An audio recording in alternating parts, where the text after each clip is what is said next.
What's up, YouTube? Today is going to be a pretty quick video on how I'm hoping it's going to be a pretty quick video. We should start with that, so you know how it is. 10-minute project turns to 3-hour project. But we're going to go through and we're going to troubleshoot. Well, I'm going to show you how I troubleshot the no fuel going to the engine. So it was definitely, when I first bid on it, I knew that it was a fuel delivery issue. I just didn't know what we really were getting ourselves into. So when it got here, I was kind of looking over things, so I'm going to make a couple corrections here. It's my first Mini Cooper, so I said some things that are very wrong, so we're going to correct that now. I always go into the wrong spot here, and there we are. Unlike the Dodge, you can lift this hood up with only one hand. So in my first episode, I said the fuel line was coming over through here. I kind of thought that's what this was, and I was looking at a different video, or not video, drawings for the wrong engine. So don't need that right now. So my thoughts were that this was the fuel line. I was wrong, and as such I want to make sure that that's corrected now, so as to not confuse people in the future. The fuel lines are on this side. You have your main, all your wonderful stuff, your return, you have your different valves so that you have all the wonderful emissions.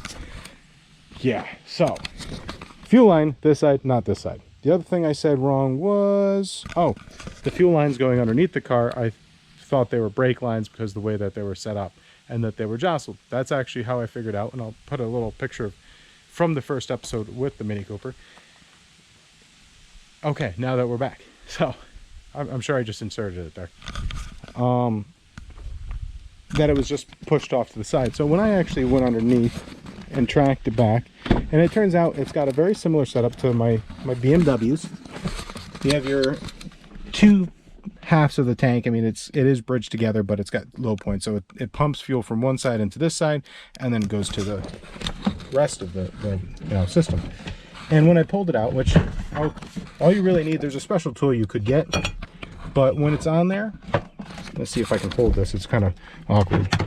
What I did was I put it right here, and I used the buckshot hammer and just opened it that way.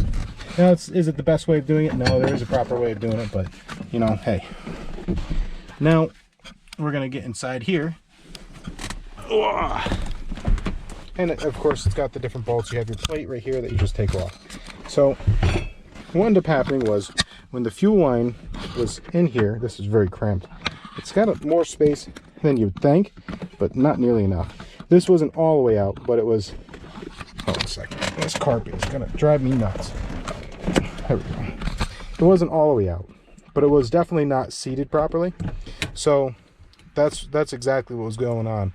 What happened was, as the fuel was pushed to the front of the engine, the pump was keeping it there, but it was still sucking air.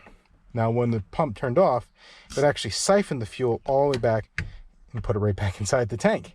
Now, that makes it so when you turn the pump back on, you have to wait for it to charge the system. And ultimately, that would be the reason why it started so hard. Now, when you look inside here, sorry for trembling you around and everything. You look inside here, see if we can. You'll see the line itself, not the line, the gasket was, it's not focusing here, but the gasket was damaged. So we're going to go ahead and set you down so you can see as best you can here.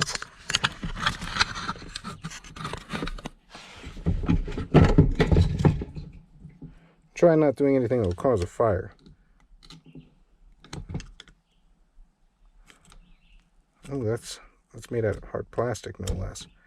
So I was hoping I could pull it out and repair it, because I can't find a replacement one of these anywhere.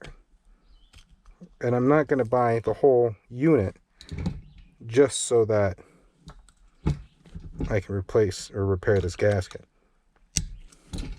So I do have a plan B. My plan B is to go over here. Now, I have one of my hobbies. I like to fix and build engines. I actually have, if we go back into my absolute disaster of a garage,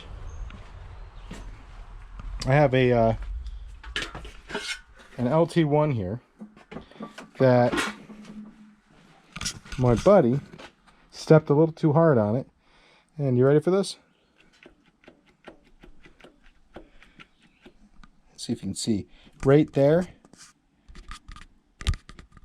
it's actually cracked. The whole crankshaft is cracked. Right in two.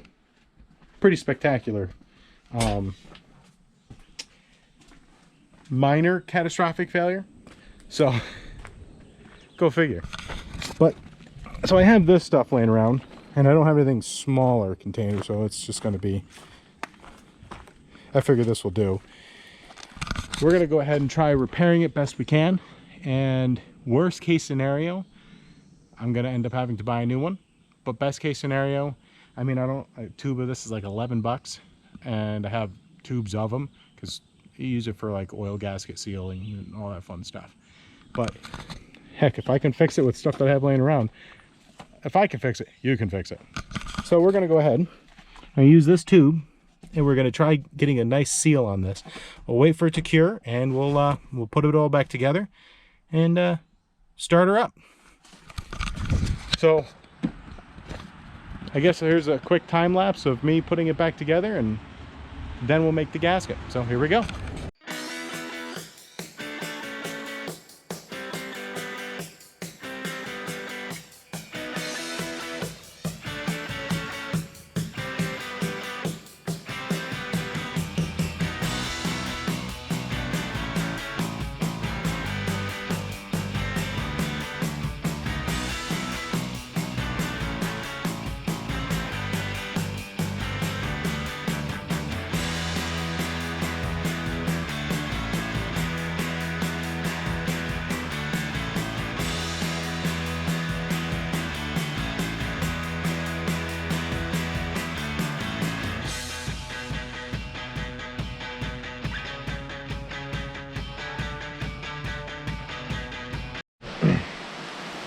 All right, so it got real humid in there, so I'm glad we're kind of done with fighting with that. So BMW, that was a terrible design. It was easy to come apart, but I ended up having to use actually use this stuff right here. You can also use, you know, there's different brands, but it's a lubricant for putting gaskets like O-rings and stuff like that on. It really helps slide it on. I was really struggling there until I put it on. And it has to actually fit on there, and then you push the thing down, the actual unit. So what I'm going to go, we're going to go in the rain, we're going to show you.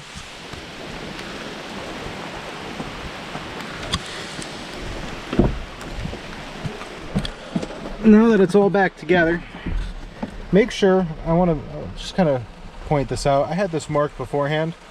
Put a little black line so that you're not going too far, because otherwise it will go too far and then not sit properly. What we're going to do next is we're going to go ahead and put a little bit of the gasket material in, make sure we don't block the hole itself, and we're going to see if we can't finish her up and wait for the rain to dry to stop. And once the rain stops, hopefully this will have cured and we can start her up. So what we're going to want to do is make sure that as this goes in there and seats, you get a nice positive click, and then the gasket will cure and we won't have any other additional problems down the road. So we're going to go ahead and pop this back out. Hold on a second.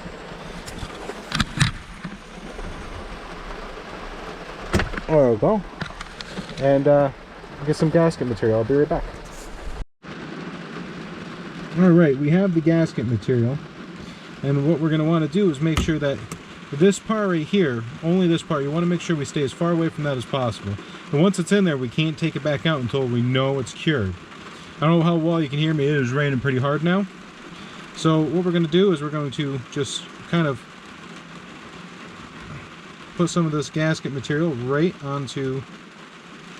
Now, this could very well make this never work right ever again, and I'm going to be back to getting a whole new, not only unit itself, but the a clip or something. So, you know, do this at your own risk.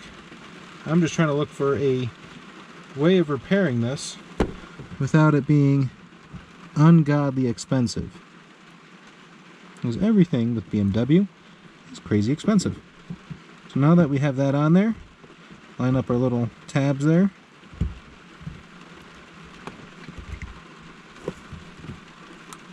And there we go, we have our positive clicks. So now we want to wait for this to cure. Alright, so you saw it go together. Now we have to wait for it to cure. It takes about an hour for it to cure, which will be quick for you. I'm probably going to go eat something. I don't know. I got to keep this figure up somehow. Just kidding. Round is a shape. I keep telling people that. So this is either going to not be any more difficult to replace and repair everything than it would have been, or this will be a really quick, cheap, or I should say inexpensive fix. I use that stuff all the time for all kinds of stuff inside of engines, especially the oil pan. So I don't see why it wouldn't hold up. The other thing is, what was I going to say? Oh yeah, I have merch now. So I also have a Patreon. So I'm going to put the links down below. If you have any questions, let me know. I'm very proud of the new logo. I thought it was kind of appropriate. So, you know, let me know what you think of it. If you think I'm silly, then, well, my wife thinks I'm silly too. So, you know, you're in good company. So we're going to wait for this to dry. We'll get back to it. And hopefully we'll just have to worry about the coolant system and put the bumper back on and we're done.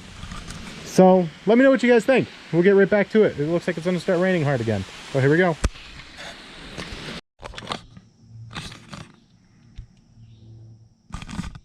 All right, so hopefully we're ending this video on a high note.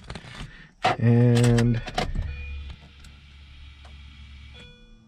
fuel pump sounded good.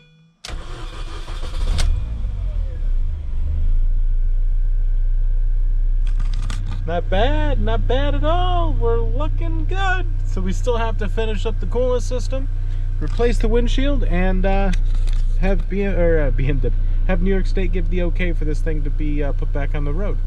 So I would still say it might be advantageous down the road to replace the actual fuel pump, because it is old. It's not old, but you never know. We have a Mini Cooper. Well, I got a little excited there. It had me choking up. So we're gonna end this video on a high note.